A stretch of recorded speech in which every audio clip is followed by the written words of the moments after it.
बड़ी खुश हो माँ, क्या बात है? खुशी तो होगी क्योंकि मोदी जी देंगे हर साल 2 LPG सिलेंडर, मां सम्मान योजना के 18,000 रूपए और ओल्ड एज पेंशन 3 गुना करेंगे। सच्ची? हाँ, क्योंकि जहाँ भाजपा वहाँ विकास। शांति, स्थिरता और विकास, जम्मू कश्मीर को मोदी पर विश्वास।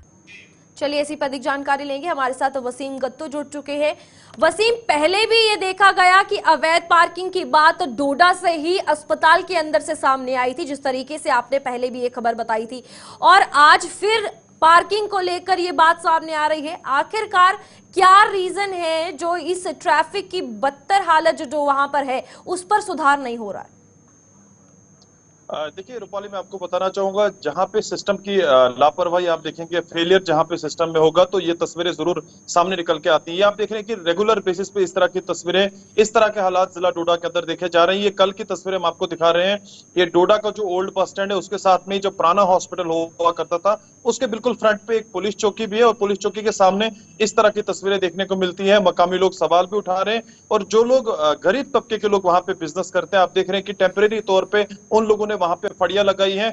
वो लोग आज सवाल उठा रहे हैं, आखिर अगर हम एडमिनिस्ट्रेशन को, म्युनिसिपल काउंसिल को पे करते हैं, पेमेंट देते हैं हर दिन लगाने की, यानी कि 50 से 60 रुपए वहां पे उनको लिया जाता है, उसके बाद वो लोग वहां पे फड़ियां लगाते हैं, तो उसको बावजूद भी आप देख लीजिए, अगर वो पैसे देते हैं उसके बावजूद भी उन लोगों को प्रॉपर तरीके से कोई फैसिलिटीज वहां पे अवेलेबल नहीं है, और उनकी फड़ियों के सामने किस तरह से गाड़ियां वहां पे लगाई जाती हैं। इससे पहले भी आपने देखा था, वो लोग सड़कों पे भी आए थे, एडमिनिस्ट्रेशन से भी बात की थी, कंसर्न महकमे से भी बात की थी, मगर कोई भी बीच का रास्ता नहीं ढूंढा गया। एक तरफ से आप देख रहे हैं कि आज मार्केट के अंदर बहुत कम आपको लोग देखने को मिलेंगे, ग्राहकी बहुत कम देखने को मिल रही है, हर एक शॉप के ऊपर यही कह रहा है कि काम नहीं देखने को मिल रहा है। और दूसरी तरफ से गरीब तबके के लोग आज सवाल भी उठा रहे हैं कि अगर हम पे भी करते हैं, एडमिनिस्ट्रेशन से बात भी हम करते हैं, उसके बावजूद भी कोई बीच का रास्ता नहीं ढूंढा जा रहा है। तो कहीं ना कहीं हम यही बता सकते हैं कि एक बहुत बड़ा फेलियर देखा जा रहा है। लेकिन वसीम, सवाल यहाँ पर यह भी उठता है कि जब भी डोडा में किसी बड़े स्तर पर रैली हो या फिर कोई बड़े आला अधिकारी आते हैं या नेता आते हैं,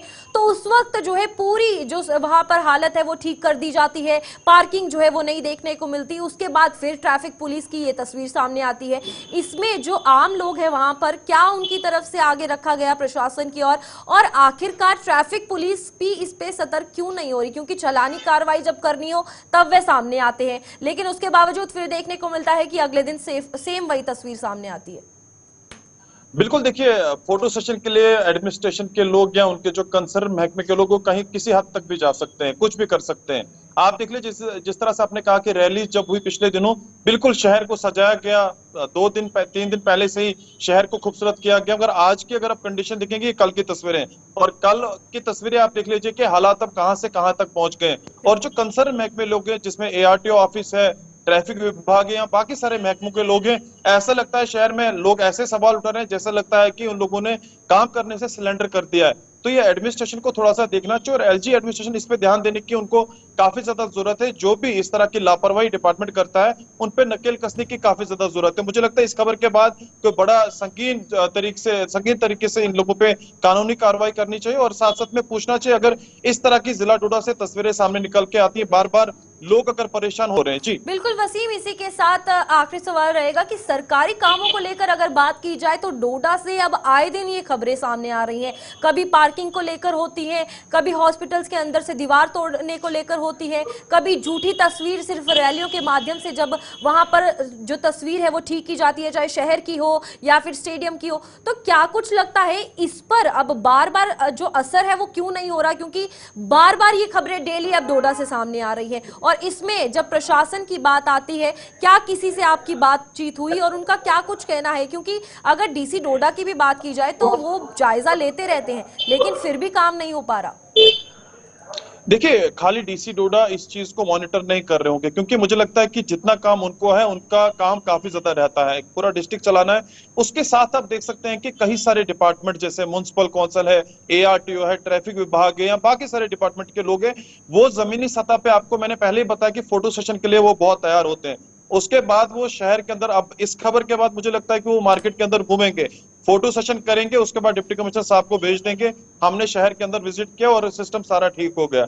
सिस्टम ऐसे नहीं ठीक होगा। आप अनकरीब देखेंगे जहां पे लोग सवाल उठा रहे हैं, चाहे सिविल सोसाइटी के लोग हैं, अलग अलग एनजीओज के लोग हैं, वो कुछ कामों को लेके कुछ सवाल जो उन लोगों के हैं उन चीजों को लेके वो सड़कों पे भी आ सकते हैं। जिस तरह से वो मीडिया के सामने आए दिन बात करते हैं, चाहे स्पोर्ट्स डोडा को लेके बात करें, ट्रैफिक जैम को लेके बात करें। इससे पहले की अगर मैं बात करूं, जब ट्रैफिक जैम शहर के अंदर लगता था कुछ बरस पहले, तो इसमें हमने देखा था कि एक डिप्टी कमिश्नर साहब यहाँ पे आए थे, उन्होंने जो है इंक्रोचमेंट पे काम किया था। इंक्रोचमेंट जहां जहां पे भी उन्होंने देखी थी काम किया गया था। आधी इंक्रोचमेंट अब कुछ बरस हो चुके हैं, अभी तक वो इंक्रोचमेंट उन लोगों ने पूरी नहीं की है। तो ये एक फेलियर ही हम मान सकते हैं, जहां पे एडमिनिस्ट्रेशन इस पे ध्यान नहीं दे रही है और इस निजाम को दुरुस्त नहीं करी है, उनका फेलियर ही मान सकते हैं। जी ठीक है वसीम, बहुत बहुत धन्यवाद आपका जानकारी देने के लिए। इसी के साथ डोडा की अगर बात की जाए तो साफ तौर पर एक तरफ स्पोर्ट्स स्टेडियम की खबर सामने आई जहां पर मेंटेनेंस को लेकर कोई ख्याल नहीं रखा जा रहा, दूसरी अवैध पार्किंग को लेकर सामने आ रही है जहां पर अभी तक ट्रैफिक विभाग की अगर बात की जाए तो लंबी ताने सोया हुआ है। और साफ तौर पर शहर के अंदर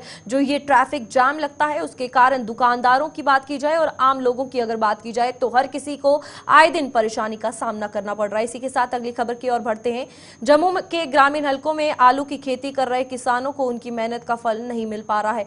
किसानों की माने तो मंडियों में उन्हें जो दाम मिल रहा है उससे उनकी लागत भी पूरी नहीं। आलू का बीज कृषि विभाग भी मुहैया करवा रहा है और पंजाब से भी लाया जा रहा है और उम्दा फसल होने के बावजूद उन्हें निराशा ही हाथ लग रही है।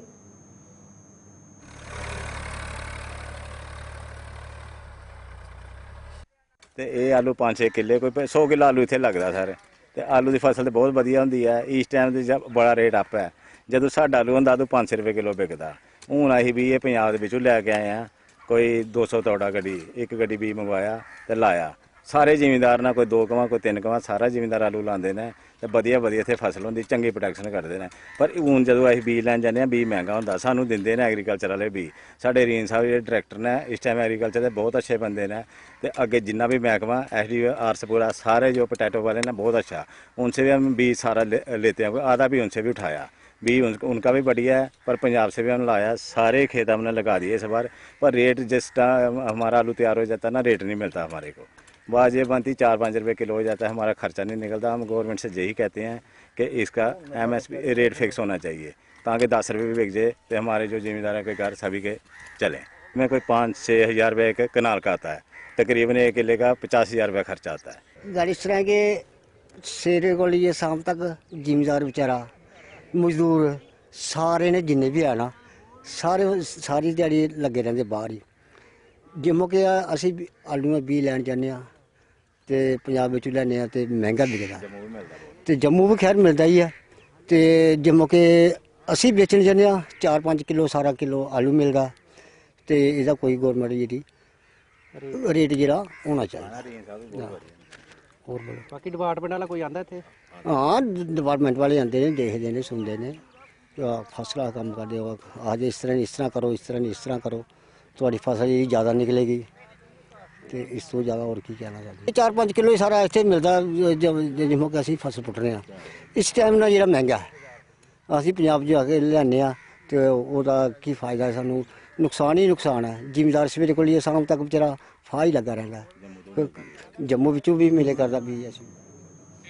वहीं प्रधानमंत्री सेहत स्कीम की अगर बात की जाए तो लोग उसका भरपूर फायदा ले रहे हैं। इस स्कीम को लेकर जम्मू के GMC अस्पताल की जिम्मेदारियां बढ़ गई हैं। रोजाना 60 से 80 मरीज अस्पताल से डिस्चार्ज भी हो रहे हैं जिन्हें दवाएं भी मुफ्त दी जा रही हैं। प्रधानमंत्री जन आयोग योजना के नोडल ऑफिसर संजय कुमार ने ये जानकारी दी है।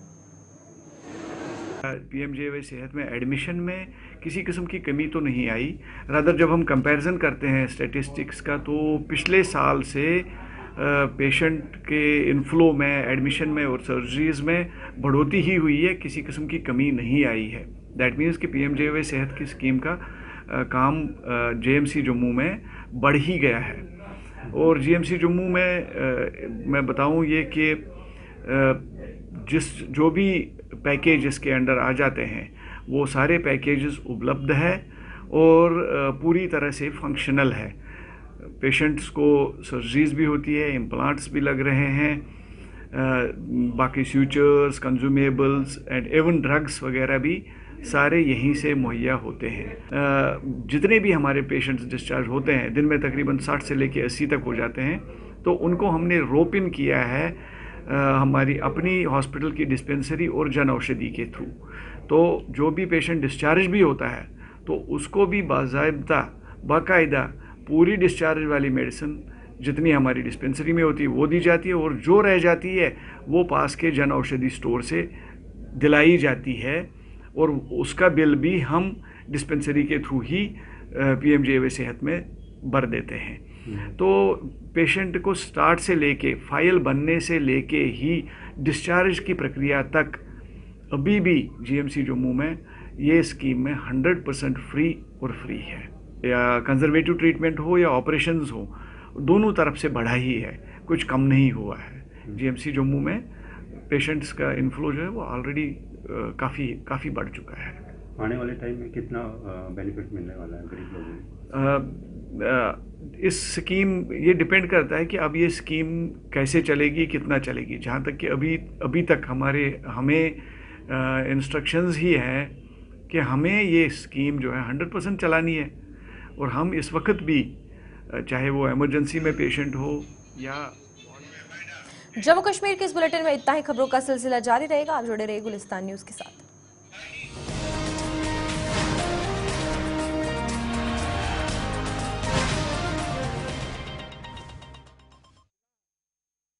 जा रहा है और खेल विभाग लंबी ताने सोया हुआ है। चलिए इसी पे अधिक जानकारी लेंगे, हमारे साथ विकास जुड़ चुके हैं डोडा से। विकास बताइएगा, प्लेग्राउंड की अगर बात की जाए तो जहां पर एक तरफ बच्चों को, अगर नौजवानों की बात की जाए तो उनको प्रोत्साहित किया जाता है कि वो इस तरीके की प्रैक्टिस करें और आगे जो है इनको बढ़ावा दिया जाता है खेल को लेकर खास तौर पर, और इसी में डोडा के स्पोर्ट्स स्टेडियम की इतनी बदतर हालत है। क्या कुछ लोगों का कहना है और बच्चे जो वहां पर खेलने आते हैं उनका क्या कुछ कहना है? जी हाँ, जिस तरह से स्पोर्ट्स स्टेडियम जो है बिल्कुल एक ही स्टेडियम है डोडा के अंदर, जहां पर हजारों बच्चे जो है यहाँ पर पहुंचते हैं, और लगातार यहाँ की एडमिनिस्ट्रेशन से अपील भी कर रहे हैं कि कम से कम इस स्टेडियम को जो है मेंटेन किया जाए। लेकिन यहाँ पर साफ तौर पर दिख रहा है कि किस तरह से कंकड़ और कितने कितने खड्डे बन चुके हैं, और कई बच्चों को जो है चोट लग जाती है। ऐसे में चाहे छोटे हों या बड़े हों, लगातार यहाँ की एडमिनिस्ट्रेशन जो है किस तरह से निगरानी कर रहा है, क्योंकि स्पोर्ट्स स्टेडियम में जो मेंटेनेंस होनी चाहिए, जिस तरह से लाइटिंग होनी चाहिए, वो कोई भी यहाँ पर देखने को नहीं मिल रही है। और करोड़ों की फंड जो है यहाँ पर आती है, लेकिन प्रॉपर तरीके से स्पोर्ट्स स्टेडियम डोडा में नहीं लगती है। बिल्कुल विकास, इसी के साथ स्पोर्ट्स स्टेडियम की अगर बात की जाए तो यहाँ पर सभी बड़ी रैलीज ऑर्गेनाइज की जाती है, और उसके बावजूद भी यहाँ तस्वीरों में साफ तौर पर गंदगी तो दिख ही रही है और बदतर हालत भी स्टेडियम की है। इसमें यहाँ पर ये सवाल भी खड़ा होता है कि जब रैलीज होती है तो इन स्टेडियम्स को सजाया जरूर जाता है, लेकिन अंदरूनी हालत पर गौर क्यों नहीं किया जाता? देखिए, चाहे फिर रैलीज की बात हो या कोई भी इवेंट हो, वो तमाम जो है स्पोर्ट्स स्टेडियम डोडा में किया जाता है। लेकिन जैसे ये इवेंट जो है वहां पर होता है, इसको दोबारा से ठीक किया जाता है, और वहां पर अपना प्रोग्राम खत्म करने के बाद जो है इसको इसी तरह छोड़ दिया जाता है। बच्चों के साथ मजाक किया जा रहा है, और बच्चे जो है दरबदर हो चुके हैं। एक तरफ एडमिनिस्ट्रेशन कह रहा है कि बच्चों को नशे से दूर करने के लिए हम जो है इसकी खेल की एक्टिविटी जो है कर रहे हैं, लेकिन दूसरी तरफ जो है स्पोर्ट्स स्टेडियम की हालत इतनी खराब हो चुकी है कि लोगों के बच्चे जो है अब वहां पर जाना भी रुक गए हैं, और कई लोग जो जाते भी हैं, किसी को चोट लग जाती है, किसी का पाँव मुड़ जाता है, यानी इस तरह की बहुत सारी मामले जो है वहां पर सामने आते हैं। ऐसे में यहाँ के बच्चे जो है कह रहे हैं कि कम से कम इसको प्रॉपर तरीके से बंद कर दिया जाए और प्रॉपर खेलने के लिए रखा जाए। लेकिन यहाँ पर कोई भी इवेंट हो या कोई भी चीज हो, वो तमाम देखने को मिलती है, जिसके कारण यहाँ के लोगों को काफी परेशानी का सामना भी करना पड़ रहा है। बिल्कुल विकास, इसी के साथ इसी स्पोर्ट्स स्टेडियम की अगर बात की जाए तो सरकार अब इस पे ध्यान, अगर फंडिंग की बात की जाती है तो फंडिंग जरूर आती है इन चीजों के लिए कि मेंटेनेंस की जाए, वहां पर बच्चे जो है खेलने जरूर आए। लेकिन जब यहाँ पर बच्चों का साफ तौर पर आगे अपील की गई है, उसके बावजूद भी प्रशासन का क्या कुछ कहना है,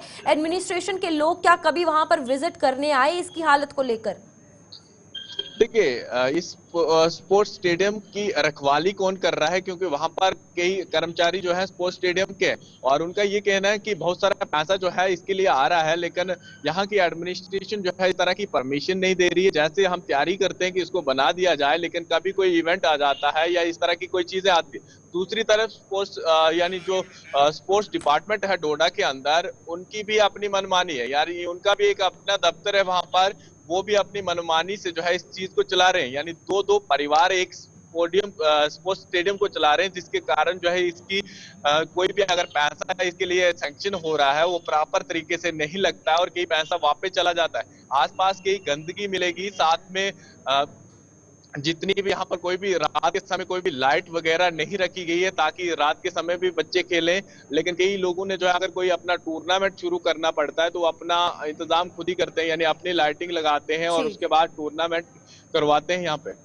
ठीक है विकास, बहुत बहुत धन्यवाद आपका जानकारी देने के लिए। इसी के साथ डोडा स्पोर्ट्स स्टेडियम की अगर बात की जाए तो साफ तौर पर कितनी बदतर हालत है ये तस्वीरों में आपने देखा, और यहाँ पर ये साफ तौर पर बड़ा सवाल प्रशासन पे है कि फंडिंग आई है और फंडिंग वहां पर मेंटेनेंस के लिए यूज क्यों नहीं की गई, और एक चीज को दो लोग जो है वो संभाल रहे हैं, तो आखिरकार इसका निर्माण कब होगा और ये बदतर हालत सुधारी कब जाएगी। इसी के साथ डोडा से एक और खबर जो है सामने आई है, जहां पर अवैध पार्किंग को लेकर अगर बात की जाए तो नकेल अभी तक नहीं कस पाई है। सड़कों के दोनों ओर अवैध रूप से पार्क की गई गाड़ियां यातायात से बाधा बन रही हैं, और आलम यह है कि ऐसी सड़कों पर लोगों का चलना फिरना भी मुहाल हो रहा है। पुराने अस्पताल के गेट के ठीक सामने लोग दुकानों के आगे गाड़ियां पार्क करने से भी गुरेज नहीं आ रहे हैं, और ट्रैफिक पुलिस भी मस्त है, जिसका खामियाजा इन दुकानदारों के साथ साथ आम लोगों को भी भुगतना पड़ रहा है।